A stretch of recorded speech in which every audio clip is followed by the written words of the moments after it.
Capítulo 2. Sobre el lenguaje humano. Hemos dicho que los seres humanos, en tanto individuos, son seres lingüísticos, seres que viven en el lenguaje. En esta sección exploraremos, primero, la naturaleza del lenguaje, particularmente el lenguaje humano, y segundo, la relación entre el lenguaje y el individuo. Una vez acometido lo anterior, volveremos al tema de la ontología del lenguaje. El lenguaje. El lenguaje como dominio consensual.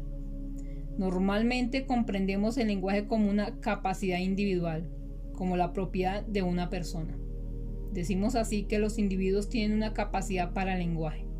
Esto, como podemos ver, le otorga precedencia al individuo con respecto al lenguaje. Implica que es el individuo el que habla y escucha. Asume al individuo como precondición del lenguaje. Nos oponemos a esta visión.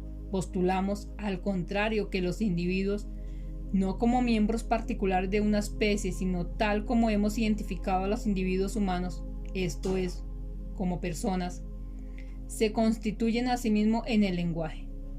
Esto implica que le otorgamos precedencia al lenguaje con respecto al individuo, y ello, como veremos, no es un postulado banal. Por supuesto, no estamos negando que, una vez constituido, el individuo hable y escuche, y que por lo tanto tenga la aludida capacidad del lenguaje. Pero al tomar al individuo como ya constituido, para derivar de él el lenguaje, se nos cierra precisamente la posibilidad de comprender su propio proceso de constitución en cuanto individuo. Está claro que para un ser humano sea capaz de hablar, deben darse ciertas condiciones biológicas. Como el biólogo Humberto Maturana, en quien nos apoyaremos fuertemente en esta sección, siempre insiste en recordárnoslo. Solo podemos hacer lo que nuestra biología nos permite. No podemos traspasar los límites de nuestras capacidades biológicas. Sin la estructura particular del sistema nervioso humano y sin los desarrollados sentidos con los que están equipados los seres humanos, no tendríamos la capacidad de oír y hablar en la forma en que lo hacemos. Pero el lenguaje no es generado por nuestras capacidades biológicas.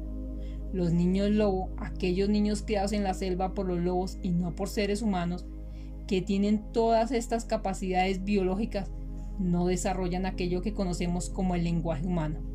El lenguaje, postulamos, no es desarrollado por un ser humano aislado. El lenguaje nace de la interacción social entre los seres humanos. En consecuencia, el lenguaje es un fenómeno social, no biológico. Es en la interacción entre diferentes seres humanos particulares, antes incluso de que podamos hablar de un proceso de individualización en el que nos constituimos como personas, donde aparece una precondición fundamental del lenguaje, la constitución de un dominio consensual. Hablamos de consensualidad donde quiera que los participantes de una interacción social comparten el mismo sistema de signos, gestos, sonidos, etc. para designar objetos, acciones o acontecimientos en orden a coordinar sus acciones comunes. Sin un dominio consensual no hay lenguaje. Una vez que aceptamos lo anterior, no podemos seguir considerando al lenguaje como una propiedad individual. El dominio consensual se constituye en la interacción con otros en un espacio social. Un mundo lingüístico de entidades lingüísticas. Es importante hacer notar, sin embargo, que estamos hablando sobre el lenguaje a través del lenguaje. No podemos evitarlo, y esto implica una trampa de la que debemos precavernos. Los signos, los objetos, los eventos y las acciones son constituidas como tales en el lenguaje. En cuanto tales, no existen por sí mismos. Solemos citar a Gertrude Stein diciendo que una rosa es una rosa, es una rosa. Pero una rosa no es una rosa independientemente del lenguaje. Sea lo que sea, es lo que es para nosotros en el lenguaje. Lo que sea en sí misma independientemente del lenguaje, no lo sabemos. Una rosa es una rosa para nosotros, para los que la ven como una rosa en un dominio consensual dado. Es una rosa solo como una entidad designada en el lenguaje, una entidad que resulta de una distinción lingüística que separa la entidad en tanto entidad del resto. Un objeto es siempre una relación lingüística que establecemos con nuestro mundo. Los objetos son constituidos en el lenguaje. En tanto tales traen siempre nuestra propia marca humana y siempre dicen algo de nosotros. Una taza de té es solo una taza de té para nosotros, no para la mosca que vemos posada sobre ella. Y la mosca solo es una mosca para nosotros, no para la araña que vemos acercársele. Y así podemos seguir ad infinitum al infinitum. Insistimos, no existe otro camino que el del lenguaje. Fuera del lenguaje no existe un lugar en el que podamos apoyarnos. Los seres humanos vivimos en un mundo lingüístico. El lenguaje como coordinación de acciones. Nuevamente, siguiendo a Maturana, planteamos que un dominio consensual, importante factor en numerosas formas de comunicación, aún no es suficiente para producir el fenómeno del lenguaje. Hablamos del lenguaje solo cuando observamos un tipo particular de comunicación. Muchas especies se comunican. Siempre que vemos a miembros de una especie coordinando acciones comunes, hablamos de comunicación. Sin embargo, decimos que hay lenguaje y con ello estamos sugiriendo una determinada convención para referirnos al lenguaje. Solo cuando ocurre un tipo particular de coordinación de acciones, cuando observamos a los miembros de una especie en la coordinación del comportamiento, el lenguaje en cuanto fenómeno es lo que un individuo, un observador ve cuando ve una coordinación consensual de la coordinación de acciones. Cuando los miembros participantes de una acción coordinan la forma en que coordinan juntos la acción, el lenguaje, sostenemos, es coordinación recursiva del comportamiento. Tomemos un ejemplo que puede ilustrar la forma en la que esos dos sistemas de coordinación de acciones implicados en la coordinación recursiva funcionan juntos. Le digo a mi hijo Tomás, ¿podrías abrir esa puerta, por favor? Él contesta, bueno. Examinemos lo que ha sucedido. Hice algunos sonidos que tomamos por signos compartidos en un dominio consensual ya constituido, basándose en los significados compartidos ligados a estos sonidos. Tomás respondió a mi pregunta. Al hacerlo, también emitió algunos sonidos diferentes a los míos. Nuevamente, ambos le otorgamos a estos sonidos un significado particular que resulta de nuestro dominio consensual compartido. Hasta ahora, lo que hemos hecho es muy parecido a una danza. Hemos coordinado la acción en el nivel de producción de los sonidos. Podemos notar la gran diferencia que existe para los que comparten este dominio consensual con respecto a los que no lo comparten. Para los extraños a este dominio consensual, lo que hemos hecho, Tomás y yo, suena muy parecido a una jeringonza, a una seguidilla impredecible de sonidos. Sin embargo, este no es el caso para nosotros. Antes bien, estamos danzando juntos en un dominio consensual bien orquestado. Por medio de los sonidos que pronunciamos, a ambos escuchamos palabras que designan objetos de nuestro mundo común y escuchamos una pregunta y una respuesta. La danza no termina aquí. Además de este primer nivel de coordinación de acciones, puede esperarse que tenga lugar otra danza, otro nivel de coordinación de acciones. Tomás puede dirigirse a la puerta. Una vez más, esta acción no es arbitraria. Surge directamente de lo que ocurrió en el primer nivel de coordinación de acciones, cuando ambos pronunciábamos sonidos. Hubiera sido extraño, por ejemplo, que hubiera ido a abrir la ventana, o que no hubiera hecho cosa alguna, una vez que haya abierto la puerta. Tomás puede esperar de mí que le diga gracias, a lo cual podría replicar de nada. Si en vez de esto me dijera cachorritos, probablemente me parecería nuevamente extraño. El ejemplo anterior nos muestra que el lenguaje surge a partir de la generación de un dominio consensual que es producido en la interacción social. Pero, ¿esta interacción entre Tomás y yo es excepcional? En absoluto. Nosotros los seres humanos no somos las únicas especies que han desarrollado este patrón dual de coordinación de acciones que llamamos lenguaje. Este es un rasgo que encontramos a menudo en otras especies. Un clásico ejemplo de ello es la danza oscilante de la abeja, decodificada en 1945 por el biólogo alemán Karl von Frisch. Los pájaros también han desarrollado sistemas de lenguaje. Por medio de la acción de cantar, coordinan otras acciones. Los mamíferos igualmente muestran sistemas de lenguaje bien estructurados. Un típico ejemplo de eso es el lenguaje de los delfines. La capacidad recursiva del lenguaje humano. La diferencia principal entre la capacidad lingüística de los seres humanos y la que muestran otras especies vivientes es, primero, nuestra capacidad para abarcar un número muy grande de signos consensuales y, especialmente, para crear nuevos. Existe un segundo factor importante de diferenciación entre el lenguaje humano y el que observamos en otras especies. Le llamamos la capacidad recursiva del lenguaje humano. Hemos dicho que el lenguaje es la coordinación recursiva del comportamiento. Decimos ahora que el lenguaje humano es lenguaje recursivo. Esto significa que nosotros, los seres humanos, podemos hacer girar el lenguaje sobre sí mismo. Podemos hablar sobre nuestra habla, sobre nuestras distinciones lingüísticas, sobre nuestro lenguaje, sobre la forma en la que coordinamos nuestra coordinación de acciones y podemos hacerlo una y otra vez. Podemos decir, por ejemplo, ¿qué quieres decir con esto? O ¿de qué puerta estás hablando? Esta capacidad recursiva del lenguaje humano es la base de lo que llamamos reflexión y es la base de la razón humana.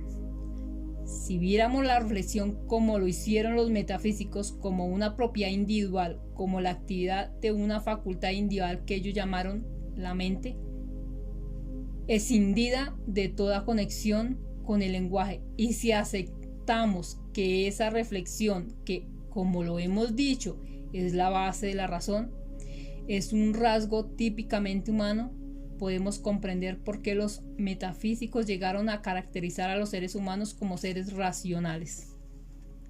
La razón, sin embargo, es una función del lenguaje. Somos seres racionales porque somos seres lingüísticos viviendo en un mundo lingüístico. Condiciones estructurales e históricas para el surgimiento del lenguaje humano. ¿Cómo es posible que los seres humanos hayan desarrollado esta capacidad especial para el lenguaje?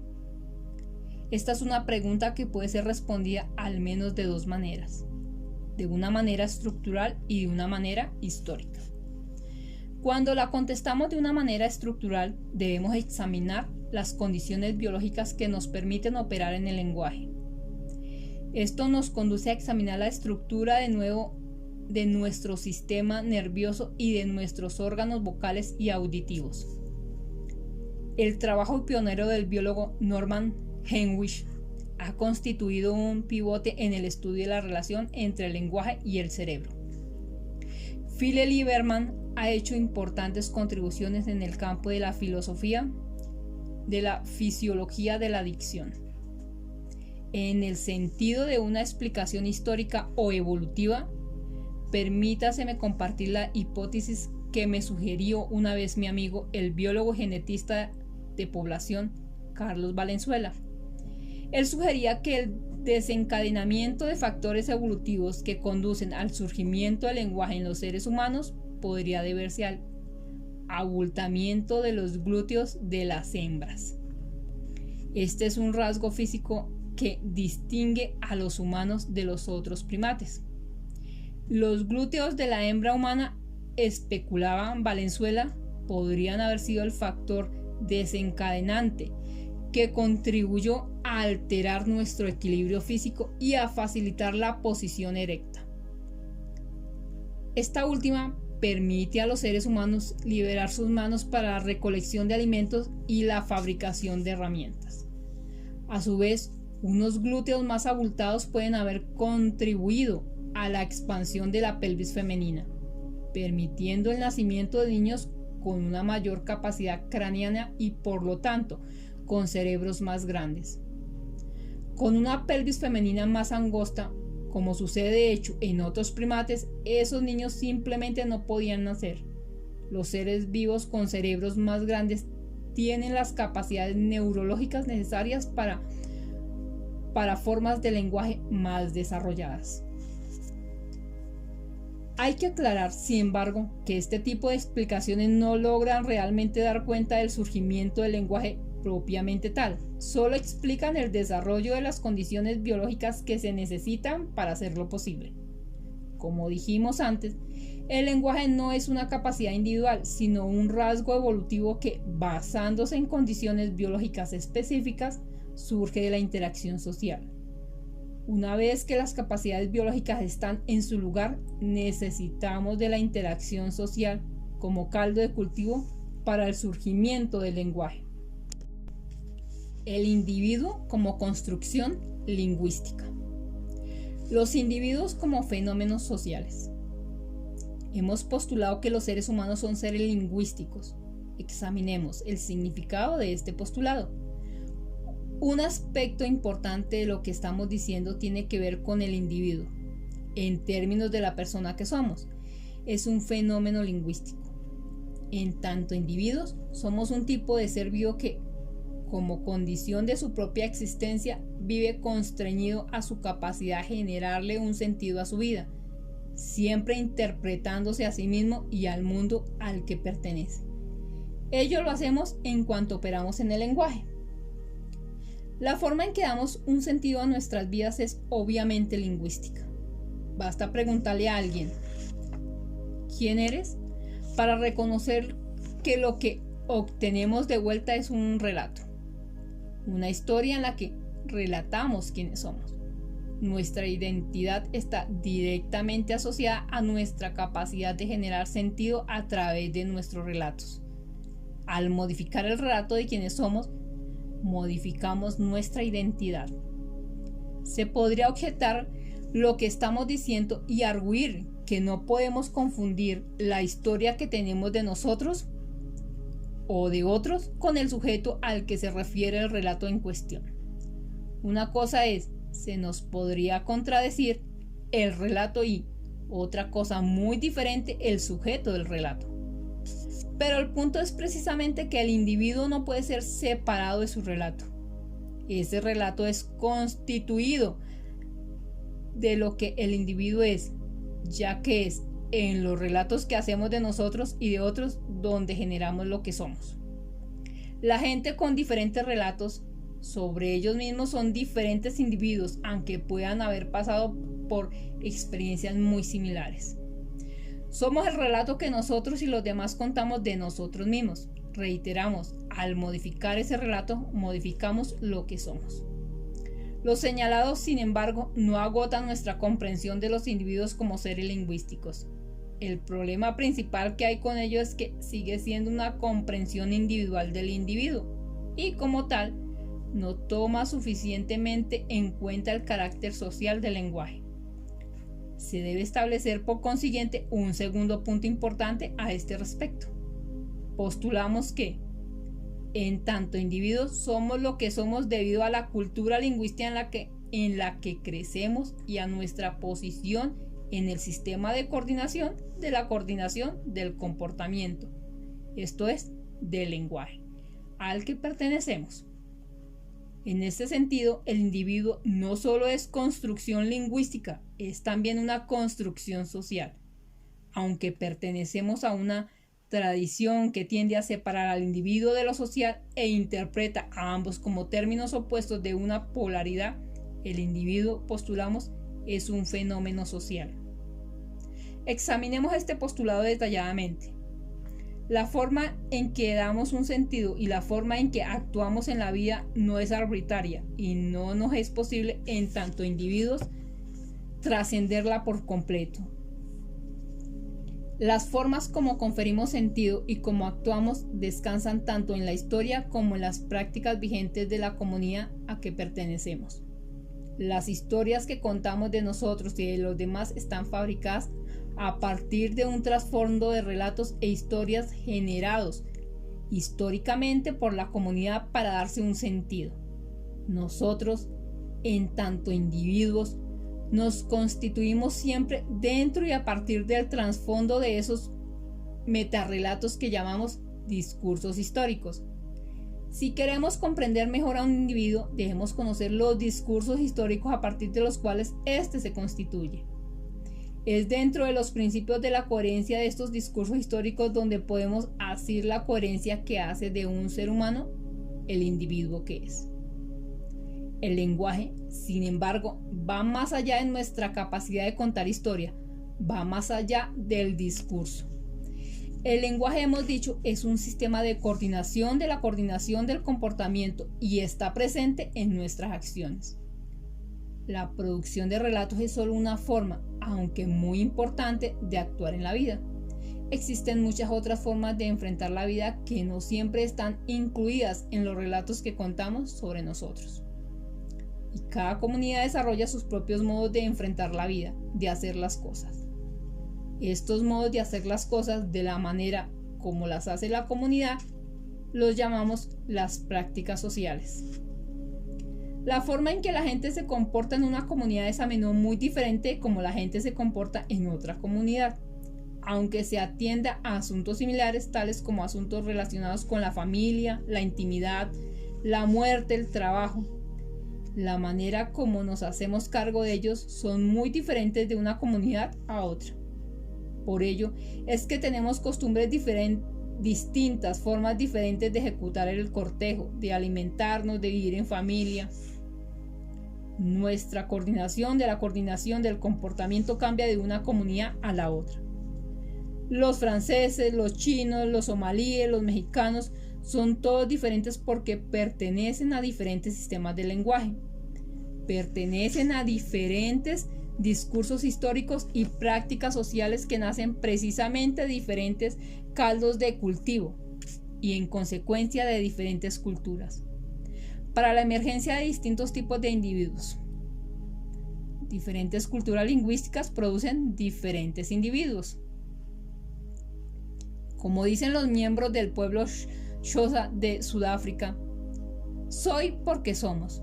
Los individuos son generados dentro de una cultura lingüística dada, dentro de un sistema de coordinación de la coordinación del comportamiento dado, dentro de un lenguaje dado, dentro de una comunidad. Una vez que asimos al lenguaje de la comunidad, podemos comprender mejor al individuo. Los individuos se constituyen como tales a partir del lenguaje que los seres humanos ocupan dentro de sistemas lingüísticos más amplios. Ya hemos hablado acerca de la importancia para el individuo de aquellos metarrelatos que hemos llamado discursos históricos. Constituyen un aspecto importante del lenguaje de una comunidad, pero son solo un elemento particular dentro de ese lenguaje. Visto como una totalidad, el lenguaje es el sistema de la coordinación de acciones mantenida por una comunidad y como tal está enclavado en sus prácticas sociales, en la forma en que sus miembros interactúan entre ellos. Sabemos que no todos los individuos franceses, somalíes o mexicanos son similares. Existen fuertes diferencias individuales entre ellos.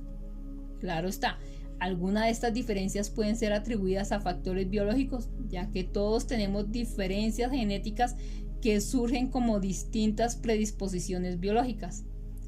Sin embargo, no es solo en el campo de la biología donde podemos fundamentar las diferencias individuales, puesto que el individuo siempre es una entidad lingüística, una unidad significativa dentro de un sistema más amplio de lenguaje. Las diferencias biológicas cuya importancia no negamos adquieren su significado y su sentido dentro del sistema de lenguaje. Un sistema de lenguaje no es un espacio uniforme, al contrario, es una estructura de interacción diversificada en la que cada miembro de la comunidad desempeña un papel diferente. En el sistema de la coordinación del comportamiento, no todos ocupan el mismo lugar ni efectúan las mismas acciones. El sistema de lenguaje Es una estructura de relaciones y la posición de cada miembro de la comunidad dentro de esta estructura es un aspecto importante a considerar en el proceso de individualización, en la constitución de los individuos como individuos. Somos lo que somos a partir de las relaciones que establecemos con los demás. El individuo es constituido como la suma de sus relaciones con los demás.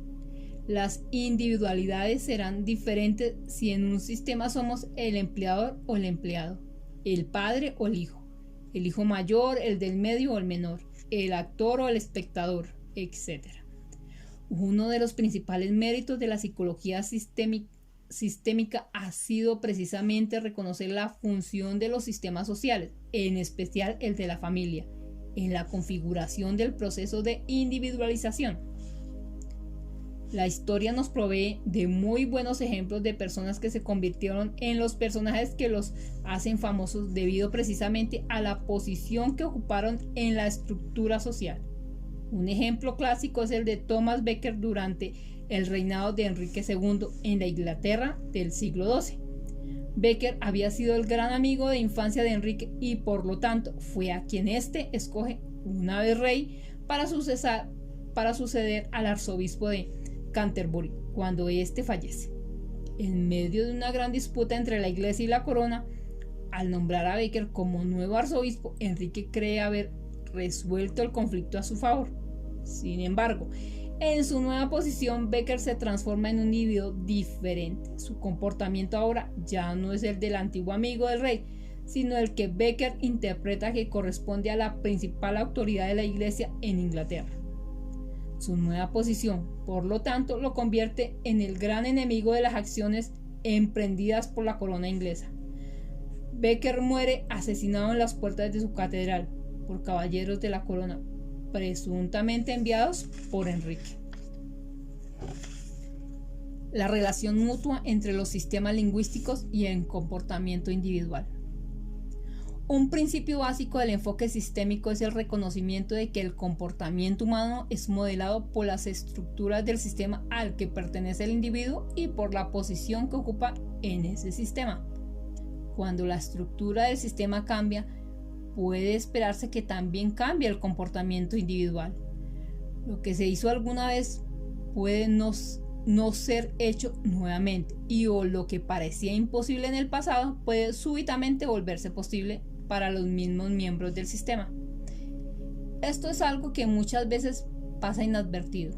No nos damos cuenta de cómo los sistemas a los que pertenecemos nos hacen ser como somos. Nos percatamos a menudo, por ejemplo, de que algunas empresas parecen reclutar a la gente capaz, mientras que otras parecen hacer lo contrario. La diferencia reside frecuentemente, sin embargo, no en el reclutamiento, sino en los distintos sistemas de comportamiento que esas empresas son. Diferentes sistemas de administración, por ejemplo, generan tipos diferentes de individuos que son capaces o no de hacer las cosas de muy distintos modos. Y por lo tanto de volverse o no cada vez más capaces. Lo dicho con respecto a las empresas es igualmente válido en relación a cualquier otro sistema social, sistema familiar, sistema educativo, sistema de salud, sistema de gobierno, etc. Basándonos en lo recién dicho, podríamos fácilmente caer en la adopción de una estrecha aproximación determinística estructural que postularía que lo que somos en cuanto a individuos está determinado por la estructura de los sistemas a los que pertenecemos. Siendo este, en un cierto nivel, un postulado válido, necesita sin embargo ser equilibrado en otro nivel por un postulado opuesto. No podemos olvidar que mientras que el sistema condiciona lo que somos en tanto individuos, no es menos válidos que somos nosotros, en tanto individuos, los creadores de ese mismo sistema. ¿Cómo puede ser esto posible? Si aceptamos que los individuos son fenómenos sociales, ¿cómo pueden entonces ser al mismo tiempo los diseñadores de un espacio social? No hay aquí ninguna contradicción. Una vez constituidos como individuos, debido a la capacidad recursiva del lenguaje humano, somos capaces de observarnos a nosotros mismos y al sistema al que pertenecemos, y de ir más allá de nosotros y de esos sistemas. Podemos convertirnos en observadores del observador que somos y podemos actuar según nuestras posibilidades de acción. Nuestra capacidad de reflexión nos permite especular, entablar conversaciones con los demás y con nosotros mismos acerca de nuestras posibilidades, arriesgarnos e inventar, despojándonos de nuestras ataduras respecto de nosotros mismos y de nuestro medio social. El fenómeno del liderazgo arroja luces precisamente sobre esta capacidad humana de intervenir en el diseño de nuestros entornos sociales y, al hacerlo, de intervenir también en el diseño de muchos otros individuos. Y el liderazgo, postulamos, está basado en un conjunto de capacidades lingüísticas determinadas. Es una de las más claras manifestaciones de la capacidad generativa del lenguaje. Dijimos anteriormente que no solo actuamos de acuerdo a cómo somos, sino que también somos de acuerdo a cómo actuamos. Ha llegado la hora de complementar esa tesis con otra que nos lleva de la relación entre el ser y la acción a la polaridad entre el individuo y el grupo o sistema social al que aquel pertenece. Basándonos en lo dicho anteriormente, reconocemos, por lo tanto, que los seres humanos son seres históricos, seres que viven y operan en el marco de ciertas condiciones históricas. No todo es posible para un individuo. Por el contrario, lo que es posible es siempre un movimiento histórico dado, bajo condiciones sociales específicas e influenciado por ellas. Los individuos no pueden hacer cualquier cosa, operan dentro de los límites de los que les es históricamente posible, y lo que es históricamente posible para un individuo está en función de los sistemas de lenguaje a que pertenece. Aunque los individuos trasciendan lo que está históricamente dado, aunque inventen nuevas posibilidades, aunque generen nuevas realidades históricas y aunque se proyecten a sí mismos hacia el futuro, lo hacen como resultado de lo que les es históricamente posible. Esto nos lleva al tercer principio de la ontología del lenguaje. Tercer principio. Los individuos actúan de acuerdo a los sistemas sociales a los que pertenecen, pero a través de sus acciones, aunque condicionados por esos sistemas sociales, también pueden cambiar tales sistemas sociales. Solo nuestra estrecha ideología individualista puede cegarnos respecto del poderoso efecto de los sistemas sociales en nuestra formación como individuos. Si queremos crear sistemas más efectivos, como por ejemplo lo están haciendo los japoneses en el campo de la empresa y los negocios, debemos abrirnos a un nuevo examen de la relación entre los individuos y los sistemas sociales. Los seres humanos están en la intersección de dos sistemas muy diferentes. Por un lado, somos un sistema biológico y estamos determinados por nuestra estructura biológica. En este nivel es donde podemos situar nuestra capacidad biológica para el lenguaje. Pero, como lo hemos ya señalado, nuestra capacidad biológica para el lenguaje no genera lenguaje. El lenguaje surge de la interacción social, de la convivencia de unos con otros. Por lo tanto, nos constituimos como individuos desde el sistema de relaciones que mantenemos con los demás. Los individuos son componentes de un sistema social más amplio, el sistema del lenguaje. Su posición dentro de ese sistema es lo que los hace ser los individuos particulares que son. El énfasis, sin embargo, no debe ser puesto en el sistema social ni en sus componentes individuales. Es en la relación entre el sistema social y el individuo, entre el todo y sus partes, que se produce la dinámica del devenir. El sistema social constituye al individuo del mismo modo en que el individuo constituye al sistema social. Vuelta a la ontología del lenguaje. La visión aquí presentada, la ontología del lenguaje, no es solo una interpretación más sobre el ser humano. Desafía los presupuestos básicos sostenidos durante siglos por el programa metafísico. Representa un serio intento de ir más allá de los dogmas básicos de la metafísica y lleva a su fin lo que hemos llamado la deriva metafísica. Lo hace de varias maneras. En primer lugar, sustituye el tradicional lenguaje del ser por un nuevo lenguaje del devenir. Para ello, introduce como principio fundamental la noción de la nada. La nada en este contexto no debe ser confundida con el nihilismo pasivo. No se detiene en el reconocimiento pesimista de la falta de sentido de la vida humana, sino que se convierte en la fuerza motriz que permite a los seres humanos crear y regenerar un sentido de vida necesario para sobrellevar nuestra existencia. En segundo lugar, la ontología del lenguaje toma distancia del concepto metafísico de la verdad, concepto que marca el objetivo primordial del pensamiento racional. Supone, por el contrario, que solo existen interpretaciones más o menos poderosas, relatos que pueden abrir y cerrar diferentes posibilidades para los seres humanos. El poder, y no la verdad, es el criterium, palabra griega que designa el estándar de un juicio válido, fundamental. Las posibilidades no existen por sí mismas, no son independientes de los individuos para quienes resultan ser posibilidades.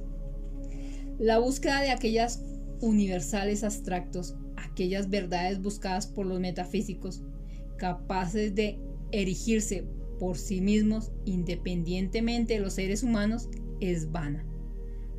Como lo proclamara Protágoras, quien junto con Heráclito es otro de los pensadores contra quien escriben los primeros metafísicos.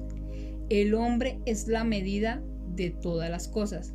La distinción entre las proposiciones verdaderas y falsas, una distinción importante, solo tiene sentido dentro del trasfondo compartido de una comunidad. En tercer lugar, la ontología del lenguaje logra lo que había sido destruido por el programa metafísico: la unidad entre el orador, el lenguaje y la acción. Reconoce que todo lo dicho siempre es dicho por alguien, restableciendo lo que hemos llamado el lazo roto entre el lenguaje y el orador. Postula que el lenguaje es acción y por lo tanto evita la separación entre ambos, particularmente entre el pensamiento y la acción. Finalmente, postula que la acción que abarca el lenguaje genera ser y que ésta, por lo tanto, constituye al individuo que habla, el orador, y al que actúa, el actor. Como señalara Nietzsche, el actor es una ficción, el hecho lo es todo.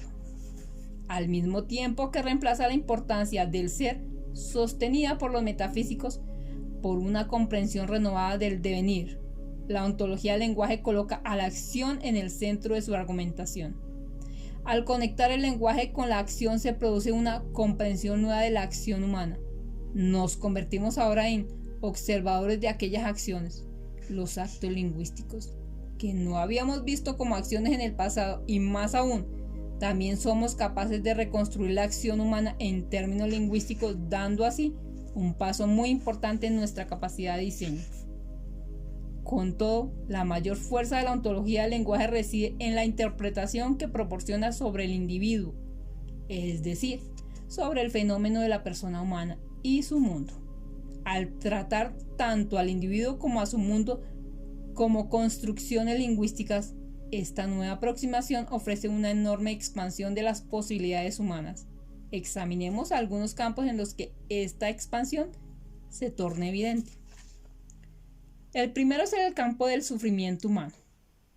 El sufrimiento, postulamos, es un fenómeno lingüístico. Eso es lo que lo diferencia del dolor. El dolor se debe a razones biológicas. Cuando sufrimos, en cambio, lo hacemos a partir de nuestras interpretaciones sobre nosotros, sobre los demás y sobre los acontecimientos en los que participamos en nuestras vidas. Sin lenguaje no habría sufrimiento. Al mismo tiempo, al intervenir mediante la conversación en nuestros juicios e interpretaciones, relatos, somos capaces de lidiar efectivamente con el sufrimiento. Es así, por lo demás, como nos aliviamos del sufrimiento, aunque rara vez advirtamos que eso es lo que hacemos. Hay que señalar que al reconocer el carácter lingüístico de la persona podemos intervenir de un modo mucho más poderoso. La ontología del lenguaje, al ser usada en la práctica del coaching ontológico, nos guía hacia el lugar en el que debemos buscar la fuente del sufrimiento y, por consiguiente, hacia lo que necesita ser transformado para aliviarlo. La ontología del lenguaje no ofrece eliminar el sufrimiento, ya que el sufrimiento es constitutivo de la vida humana, pero nos muestra que existe mucho sufrimiento que podemos evitar una vez que hayamos comprendido cómo éste se genera en el lenguaje. En un campo relacionado, postulamos que la ontología del lenguaje nos ofrece una poderosa herramienta para lidiar con uno de los rasgos más sobresalientes de nuestro tiempo, la crisis de sentido de la vida a la que hoy nos enfrentamos. Vivimos en un mundo postmoderno, un mundo caracterizado por el agotamiento progresivo del poder de las metanarrativas, de esos discursos sociales primordiales del pasado a partir de los cuales conferimos un sentido a nuestras vidas. Los seres humanos están siempre intentando darse un sentido a ellos y a su mundo. Esto representa una suerte de pecado original, una condición original que nace del hecho de que somos seres lingüísticos. No podemos vivir sin darnos un sentido y a nosotros y al mundo. Durante siglos nos hemos apoyado en discursos sociales fundamentales, sean religiosos, políticos, filosóficos, para generar el sentido que necesitamos para seguir viviendo. Esos metarrelatos contestaban las preguntas acerca de por qué la vida, nosotros y el mundo tenían un sentido. El debilitamiento de esos discursos fundamentales y su creciente incapacidad para generar por sí solos el sentido pleno de la vida que necesitamos es un rasgo de nuestros tiempos. Este rasgo histórico, llamado la condición postmoderna, nos deja en una recurrente crisis de sentido, donde las respuestas religiosas, políticas, filosóficas del pasado no pueden darnos salidas tan efectivamente como lo hicieran alguna vez. Muchos de los males sociales de hoy han sido respuestas desesperadas al sentido del que carecemos. Una de las mayores contribuciones de la ontología del lenguaje es la competencia que ofrece a las personas para inventar y regenerar un sentido en sus vidas. La ontología del lenguaje nos confronta con el hecho de que no podemos esperar siempre que la vida genere, por sí misma, el sentido que requerimos para vivirla, pero simultáneamente nos muestra cómo generamos sentido a través del lenguaje, mediante la invención permanente de relatos y mediante la acción que nos permite transformarnos como personas y transformar nuestro mundo. La ontología del lenguaje nos permite hacernos plenamente responsables de nuestras vidas. Nos permite elegir las acciones que nos llevarán a convertirnos en aquel ser que hayamos escogido.